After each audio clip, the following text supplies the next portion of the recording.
Halo semua, kembali lagi bersama saya Calvin. Kali ini saya akan membahas tentang Timnas Indonesia di AFF U23, jadi rangkuman dari 4 pertandingan. Saya lihat 3 pertandingan dan satu yang nggak saya nonton cuma Indonesia dan Timor Leste, jadi sisanya saya nonton live. Ya ada beberapa yang nggak full juga sih, cuma saya sempat nonton live-nya, pertandingannya gitu. Jadi kali ini AFF-nya diselenggarakan di Thailand ya. Ini tuan rumahnya Thailand, baru 4 kali, padahal sudah dari 2005. Jadi dari 2005, 2019, 2022, 2023 ini baru 4 kali turnamen AFF U23 ini. Jadi nggak banyak juga, dan bahkan sempat tertunda selama 14 tahun dari 2005 ke 2019 gitu. Oke, jadi kita akan masuk ke pembahasannya, dimulai dari Malaysia lawan Indonesia dulu. Jadi kalau lihat dari line up-nya ya, Indonesia bermain dengan 3 back, 3-4-2-1, 3-1-2. Yang familiar ya, Hernando Ari ini pernah jadi kiper timnas juga, timnas senior. Kemudian Irfan Jauhari ini rasanya pernah juga masuk timnas senior, rasanya familiar juga. Irfan Jauhari.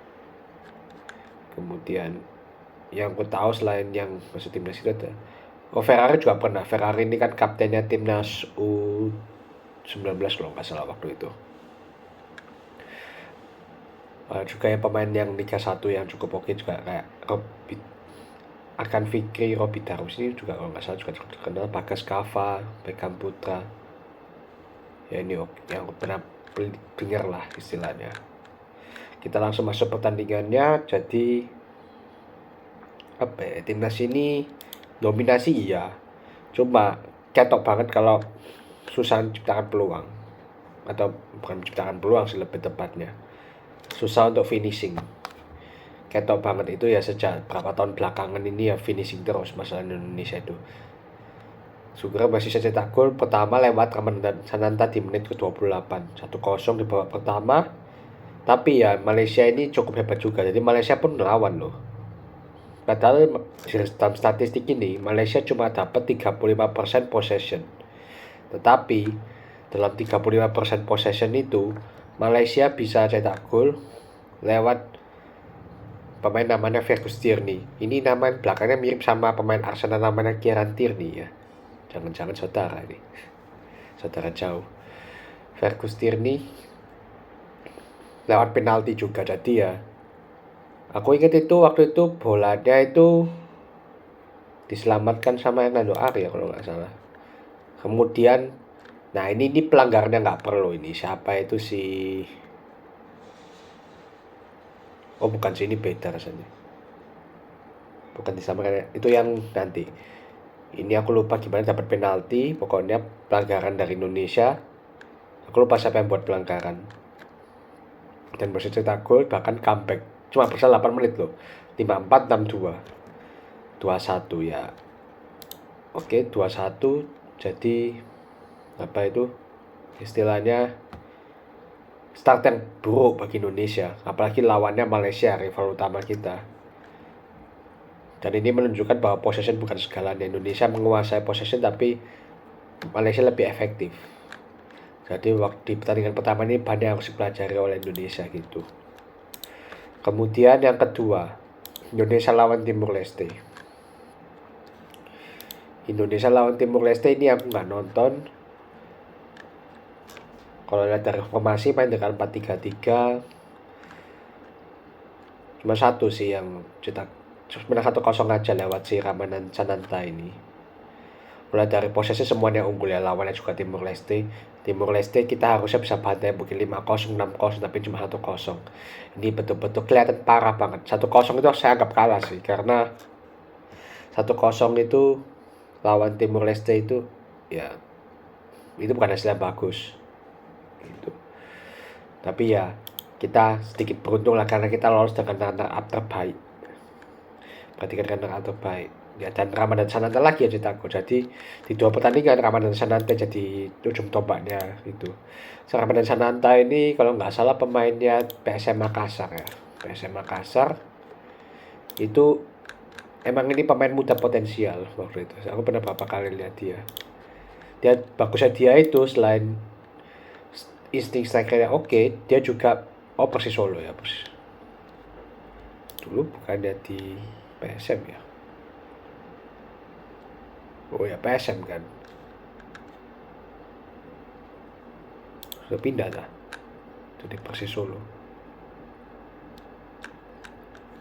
Benar ya. Ini klubnya mana ini?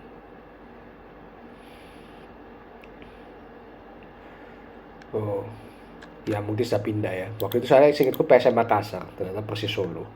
Dia nggak ngerti lagi lah.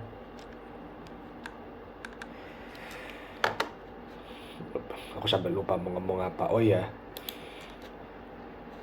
dia juga bisa melewati lawan. Jadi insting saya tajam, dia bisa melewati lawan, itu bagus Ramadan Sananta. Tapi masalah Indonesia juga terutama adalah long passing. Selalu long passing. Tapi syukur pas zamannya Sintayong ini mulai umpan pendek, mulai kombinasi, walaupun masih ada umpan panjangnya juga gitu. Kemudian dalam lawan Indonesia, nah ini kita berada dalam disadvantage betul-betul, apalagi waktu itu kaptennya Bagas Kava sama satu lagi ada beberapa pemain yang cedera juga, apalagi lawannya Thailand yang kita susah kalahkan. Kali ini Indonesia bermain dengan formasi 4-1-4-1, lebih bertahan dengan Sananta sebagai ujung tombak. Karena Bagas Kava nggak ada, Dewangga jadi kapten. Ini aku ingat pemain ini sering nembak burung ini, Alfred Dewangga ini dulu ya. 4-1-4-1 dan secara mengejutkan tanda kutip ya, karena aku nggak nyangka kita bisa unggul lawan Thailand.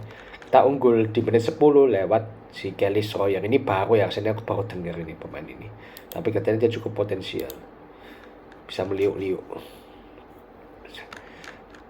10 kemudian di menit 23 Indonesia cetak gol lagi lewat Ferrari ini backnya Persija ya, dan mantan kaptennya timnas U19 ya, Persija Jakarta, masih 20 tahun, masih muda ya. Dan itu dari ya, jadi keinget siapa ya, dari umpan throw in, siapa yang itu ya, benar, yang throw in itu Kopi Darwis. Jadi keinget waktu itu ada namanya Pratama Arhan juga, dia juga hebat throw in. Throw innya aja itu betul-betul dari throw in, dilempar bolanya, di heading gol. Itu gol yang bagus sih. 2-0, tapi nggak lama berselang 4 menit kemudian Thailand sempat ngancam dari cetak gol lewat ya Cudit siapa ini, susah namanya. Tapi kemudian di penghujung akhir babak pertama malah ngelawak Thailand, cetak gol indah, tapi gol indahnya bunuh diri. Jadi si Nacha siapa ini berhasil cetak gol bunuh diri dari crossingnya pemain Indonesia. 3-1. Babak kedua itu Indonesia sama Thailand sama-sama menyerang, bahkan Thailand lebih menyerang ya, lebih agresif. Tapi berapa kali Hernando Ari berhasil menyelamatkan. Jadi Hernando Ari ini salah satu kiper terbaik, ini asli di Persebaya kalau nggak salah. Hernando Ari ini aku tahu juga soalnya dia pernah main di timnas senior di AFF kapan hari. Iya Persebaya. Ini kiper bagus sih ini. Berapa kali penyelamatan, kalau nggak ada dia mungkin 3 sama mungkin di pertandingan ini. Penyelamatan penting lah istilahnya. Ya 3-1 ya, ini kemenangan yang bagus untuk Indonesia sih.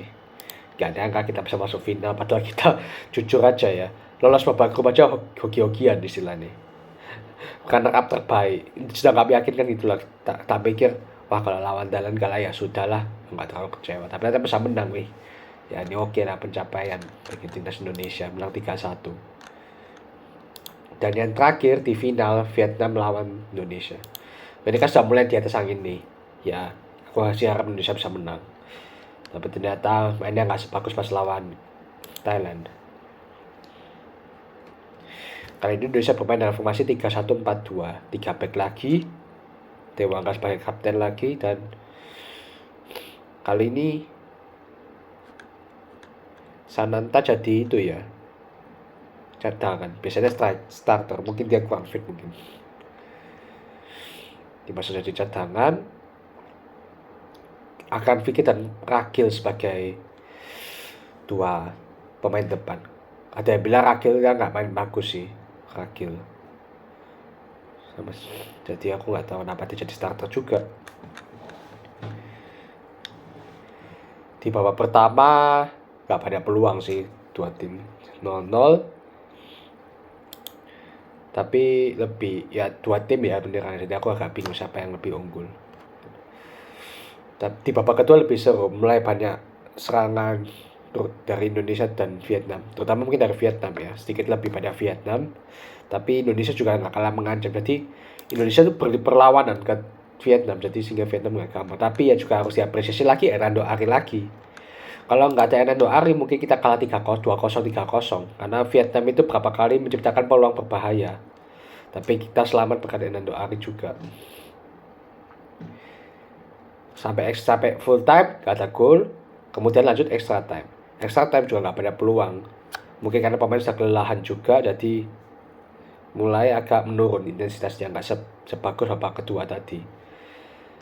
Kemudian lanjut ke adu penalti. Jadi sebelum adu penalti itu possession Indonesia 45% banding 55% Vietnam, jadi ini ketat. Dan shots-nya 21-19, shots on target 7-4. Itu artinya ini dua tim ini saling menyerang, jadi cukup seru juga. Apalagi babak kedua, saya waktu babak kedua waktu itu nggak sempat lihat live soalnya lagi di luar juga, dia sempat lihat 10 menit terakhir di sebelum full time itu. Tapi extra time, babak pertama extra time sama adu penalti aku lihat semua, dan itu emang cukup itu sih seru. Indonesia berani melawan itu sudah bagus, karena Vietnam itu masuk selain Thailand ya, yang kita susah menang itu lawan Vietnam, West 2 itu. Kalau kita menang 2 itu hampir dipastikan kita bisa juara AFF. Cuma ya di Vietnam juga kuat-kuat banget. Kalau dari possession ya seakan-akan, tapi ya kita juga masalahnya ya passing akurasi sih. Akurasi passing. Kita cuma 73% loh. Dan Vietnam cuma 75. Jadi istilahnya kita masih pada long ball juga, masih pada passing yang nggak nyampe, apa salah passing. Jadi pemain kita masih banyak yang kurang gitu. Bukan lebih ke salah pelatih sih, lebih ke pemainnya. Emang ya pemainnya kayak gini, pemain Indonesia.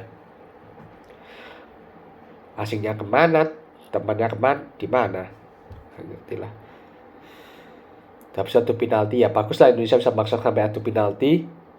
5 penendang awal Indonesia sama Vietnam berhasil, semua, literally semua. Oh ya, satu hal lagi sebelum itu, Hernando Ari juga berhasil nepis penaltinya Vietnam di waktu normal. Jadi itu langsung diselebrasi sama pemain timnas. Tapi kali ini dia adu penalti, dia nggak mampu menyelamatkan satu penalti pun.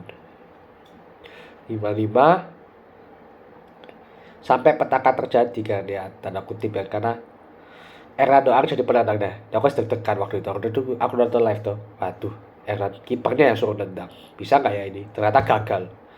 Kemudian Vietnam bukan kiper yang nendang, tapi pemain siapa itu? Main lapangan, field player lah selain kiper, dan gol. Wah, selesai guys. Timnas Indonesia 65. Aku ya bingung kenapa kipernya Hernando Ari dipasang. Mungkin ya aku nggak mau dilain Sintayong juga sih. Maksudnya dia mungkin mikir pemain lain lebih gak siap, jadi lebih masa Indonesia lebih ke mental ya. Harusnya kalau bukan penendang terakhir ya, jangan kiper dulu. Kiper harusnya di save sampai betul-betul terakhir. Ini kan masih ada pemain luar yang masih belum nendang. Harusnya pemain yang bukan kiper lah yang nendang dulu. Baru kalau misalnya sampai akhir ada baru kiper. Tapi ini ya buktinya Vietnam yang 6 yang nendang bukan kiper semua. Tapi yang Indonesia yang 6 sudah kiper, makanya masih dekat ada betul gol. Jadi ya sama juga bagi Vietnam sudah juara. Tapi ini menurutku sudah pencapaian bagus sih buat timnas Indonesia, karena startnya gak meyakinkan dan cedera, jadi kondisinya kurang ideal bagi timnas. Dan katanya sih Sintayong juga kritik wasitnya soalnya kurang tegas, berapa kali Indonesia dirugikan juga. Tapi ya overall bagus lah, ini masuk final sampai adu penalti itu sudah bagus sih bagi timnas Indonesia. Aku apresiasi lah. Kalau bagi aku Sintayong tetap jangan sampai ada yang bilang out, karena progresnya sudah kelihatan, permainan kita sudah lebih bagus, sudah kelihatan identitas bermain ya. Apalagi abis ini kan juga ada kualifikasi Piala Asia, dan juga ada Piala Asia senior, jadi Sintayong betul-betul harus stay, jangan sampai pelatih lain. Karena kalau pelatih lain aku nggak tahu timnas kita bakal dibawa kemana lagi. Karena trennya sudah cukup positif lah di bawah coach Sintayong ini. Jadi bagi saya Sintayong stay. Gitu aja sih rangkuman dari AFF ini. Semoga bermanfaat bagi kita semua. Ya aku harap yang terbaik lah bagi timnas Indonesia gitu. Terima kasih sudah menonton.